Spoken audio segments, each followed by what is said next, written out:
is CBS News Miami. Good afternoon and thank you for joining us. I'm Naja Sherman and welcome to CBS News Miami's 4 p.m. Quickcast. Let's take a look at today's top stories. Devastating moments after Miami-Dade Police Director Freddy Ramirez suffered from a gunshot wound to the head. This after a source tells CBS News Miami he shot himself. CBS News Miami's Jacqueline Quinn has the very latest. Our director is in the hospital in stable conditions, we're being told.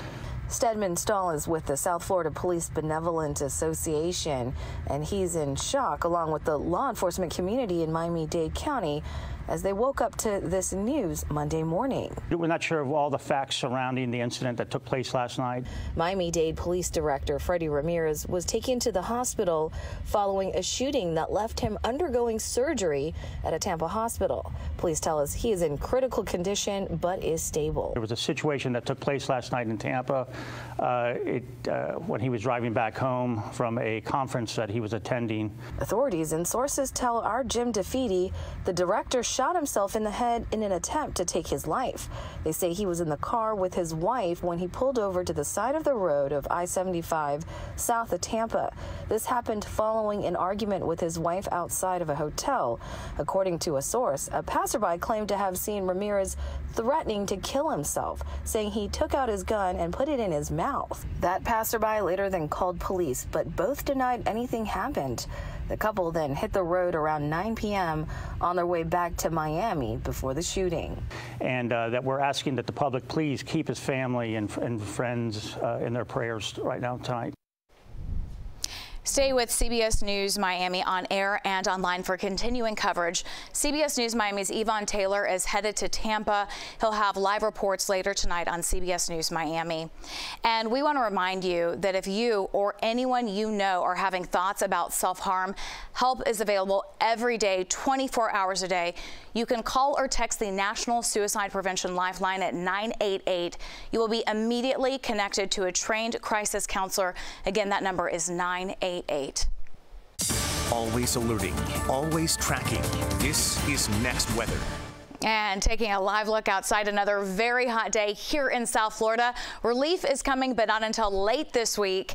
Next Weather Chief Meteorologist Ivan Cabrera joins us with the breakdown. Yeah, absolutely. In the meantime, it's going to be a tough couple of days. In fact, we have that excessive heat warning that continues until 8 o'clock. We're sitting at 94. Didn't quite hit the record today, but still well above average when you factor in the humidity. This is what we have going here. Heat warnings continue for Miami-Dade County, and then everybody else, including Miami-Dade, by the way, continues in a heat advisory for tomorrow. The difference, again, the warning depicts higher temperatures as far as the feels like numbers. Right now, so far, these have been the highs for today. We'll see if that goes official from the Weather Service. May have hit 97, but 96 is the current number. And then you see the current temperatures here in the mid-90s with 105 in Fort Lauderdale. We hit 116 degrees on the feels like in Fort Lauderdale just in the last couple of hours. We do have a little help with our sea breeze here, but not much. A lot of Saharan air on top of us, and that's limiting rain chances. Essentially what happened this weekend. We do have a few storms that have gotten going here through Country One. Kendall Estates was in on that. Kendall Lakes, I should say, and you see that particular cell now dying off that green line you see there. That's the sea breeze, but it doesn't have much moisture to work with the Saharan air still on top of us. That begins to change for tomorrow. Rain tracker continues to indicate inland areas there, our westernmost neighborhoods across Broward and Miami-Dade, with a couple of showers possible this evening. Otherwise, I think it's going to stay dry and steamy. Even through 9 o'clock, it's going to feel like it's in the mid and upper 90s. Look at this, the rain chances. There's the relief, right? We'll transition on Wednesday, and then by Thursday and Friday, we do have a good plume of moisture that's coming in, and that's going to, a couple of things, going to get rid of the Saharan dust. The heat won't be as intense, and our rain chances return here for late Wednesday, Thursday, and Friday. Thursday and Friday look like pretty wet days with the disturbance assisting the process here as we continue on rain trackers for tomorrow. A similar day to today with a little more coverage, but not much. And in the tropics, we have plenty to talk about. Upper low, that's the feature that's going to be moving in our direction with some wetter weather. Then we have the tropical wave that you know about, and another one I'm keeping an eye on, the eastern Atlantic. This one still has a low chance of developing over the Caribbean. And then this feature here, I know we don't like yellow blobs next to our state, but there is the upper low. It's going to be a transition on whether it develops or not headed to our north. The more disorganized it is, actually the higher our rain chances. If it tightens up, then it goes north with the moisture. There you see the coverage for tomorrow. Now, how much rain chance here coming at 20%, and we'll keep it at 40. So there's the transition day, an improvement, and then good rain chances for Thursday, Friday, and likely we'll keep that going into next weekend. So we're kind of like, okay, what's going on and stuff like that. And then all of a sudden there's like a police boat that came to the front, and people are just raising their hands up. So we were kind of wondering what's going on. I was like, what's going on? It seems pretty serious, right? And then the waiter's like, hey, you guys got to get out of here. And I was like, okay, this is pretty big. That's what came across the police radio, alerting officers to a reported armed robbery on a yacht on the Miami River. Someone reportedly called police saying a yacht captain was being threatened at gunpoint. Several police agencies responded. A witness sent us video of seven boats racing down the river. Investigators got to the yacht and everyone evacuated. They searched for potential suspects. According to police, part of the hip-hop group Migos was among those on board at the time of the incident, but they have not named a suspect. Meanwhile, people dining at the wharf saw the yacht leaving. Those witnesses were told that a group on the boat did not want to pay, but when asked to leave, someone pulled a gun on the captain. So we're kind of like, okay, what's going on and stuff like that. And then all of a sudden there's like a police boat that came to the front, and people are just raising their hands up. So we were kind of wondering what's going on. I was like, what's going on? It seems pretty serious, right? And then the waiter's like, hey, you guys got to get out of here. And I was like, okay, this is pretty big. This is still an active investigation. Officers are getting statements from everyone involved. At last check, no arrests have been made. The murder trial of rapper YNW Melly ended in a mistrial here in South Florida. Melly, whose legal name is Jamel Dimmons, is charged in the 2018 shooting deaths of two of his friends. Broward County prosecutors say the shooting was gang-related. They were seeking the death penalty. Melly's attorneys argued that the gun used in the shooting was never recovered and that he had no apparent motive to shoot them. Prosecutors will likely choose to retry the case with a new jury. 3 suitcases containing human remains were discovered from a waterway in Delray Beach. Police believe the remains are that of a woman. They made this discovery on Friday. The suitcases were found not far from each other. Police have not identified the woman, but they believe she was middle-aged, either white or Hispanic, may have tattooed eyebrows. The remains were taken to the medical examiner's office for further examination. People enjoying the beach near Jacksonville got a look at a much different version of a high tide. We'll explain next. Stay with us. Now to the growing controversy over Florida's new education standards. CBS News Miami's Nancy Cordes is following the very latest from the White House. I didn't do it, and I wasn't involved in it. Florida's Republican Governor Ron DeSantis tried to distance himself from the curriculum controversy, but it didn't work. I didn't do it, and I'm not involved in it, are not the words of leadership. Florida's new history teaching guidelines, approved last week, stem from a 2022 law Governor DeSantis called the Stop Woke Act. Governor DeSantis started this fire with the bill that he signed. The new standards say Florida students should be taught about the harsh conditions slaves endured, but also about how slaves developed skills, which in some instances could be applied for their personal benefit. They're probably going to show some of the folks that eventually parlayed being a blacksmith into doing things later in life. That comment drew a swift rebuke from fellow Republican presidential candidate Will Hurd, who tweeted, "Slavery wasn't a jobs program that taught beneficial skills. It was literally dehumanizing." NAACP President Derek Johnson. We all must stand together as a nation to ensure we don't find ourselves going backwards, that we stand united as a country and not try to remake history. Two of the authors of the guidelines say they proudly stand behind them and that they were, quote, developed using a methodical process within our work group.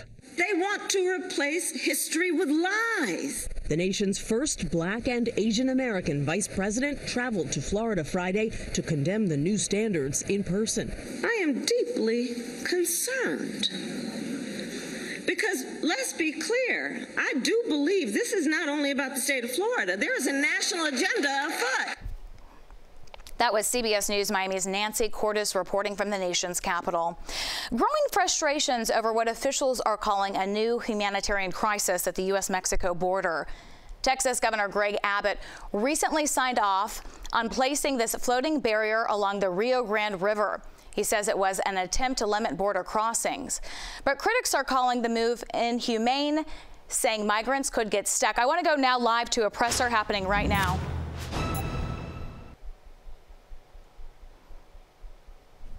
Operational Center, and Colonel Gary House from the Florida Highway Patrol, along with the Executive Director Dave Kerner from the Department of Highway Safety and Motor Vehicles, and Rabbi Mark Rosenberg from Florida Highway Patrol's chaplain program. I want to provide a brief update on the investigation involving Miami-Dade Police Director Freddy Ramirez. It is important to understand that this is early in our investigation and all information is preliminary. Here's what we know so far. Tampa PD was called to the Tampa Waterside Marriott about a possible domestic dispute involving Director Ramirez, who was in town for a conference. No arrests were made, and Director Ramirez left the hotel traveling on Interstate 75. Shortly thereafter, he pulled off to the side of the road around mile marker 244. The preliminary, and I say preliminary, investigation shows Director Ramirez suffered from a self-inflicted gunshot wound. Director Ramirez suffered serious injuries, head injuries, and remains in critical but stable condition. No one else was injured during the incident. FDLE agents and FHP troopers are doing a joint investigation and continuing investigating all leads. Our investigators are conducting interviews, identifying witnesses, and obtaining any video evidence to help us piece together the events from last night. Because this is an active investigation, the information we can release is limited right now. We don't anticipate further updates today, but as soon as we can, we will provide additional information as well. Now, ladies and gentlemen, law enforcement is a demanding and stressful career and occupation. And Director Ramirez has dedicated nearly 30 years of his life to public service and keeping the citizens of Miami-Dade safe. Today is a tragic day in Florida, and the law enforcement community stands with Director Ramirez and his family during this difficult time as we pray for his full recovery. I'll ask for your patience as we work to investigate this incident. Was Director Ramirez by himself on 75 at the time of the trigger was pulled? This is an active investigation, and we cannot provide that information at this time because we are conducting still more investigative leads, but we will get back with you as soon as possible after this. What kind of domestic dispute? TPD said there was some kind of fight. What was the argument or fight about? And that's what we're going through right now. We will refer you back to TPD's statement on that one as we go through all the information with Special Agent Charge Mark Brutnell can probably answer any of that questions. So first and foremost, I just want to echo the Commissioner's comments. Our thoughts and prayers with the entire MDPD family and Director Ramirez and his family during this very difficult time. To answer your question, like the Commissioner said, we're in this investigation no less than 24 hours. We have a lot of work ahead of us, so we're going to continue to process through information and evidence, digital evidence, all kinds of evidence to get to the bottom of this. But at this point, I can't get into that right now. Can you reveal the nature of the injuries that he suffered? I can't get into that either right now. I know he's stable, but he was in critical condition at one point, but luckily he has turned towards stable, which is a good thing. Was there ever a point at the hotel during that incident, can you say whether there was thought or consideration to maybe Baker Act Director Ramirez? That's part of our investigation. Again, we're so early on to this, I can't really speak to that at this moment. Last question. Can you confirm that the person that he was with was his wife? And if so, because you said no one else was injured at the time of the shooting, is she doing okay? What's her status currently? Well, under these unimaginable circumstances. She's doing the best she can. And again, our thoughts and prayers are with the family right now. We have a long way to go ahead of us, and so I'll just leave it at that. We have a lot of work ahead of us. Our goal here today was just to give you as much information as we can. As current as it is, this may change in an hour, it may change tomorrow. But right now, again, our thoughts and prayers are with MDPD and Director Ramirez and his family. And ladies and gentlemen, real quick, again, please keep this family in your prayers. This is a man with a stellar career in law enforcement, and we want to make sure that we are trying to do everything we possibly can to get him back to full recovery. Thank you. Thank you.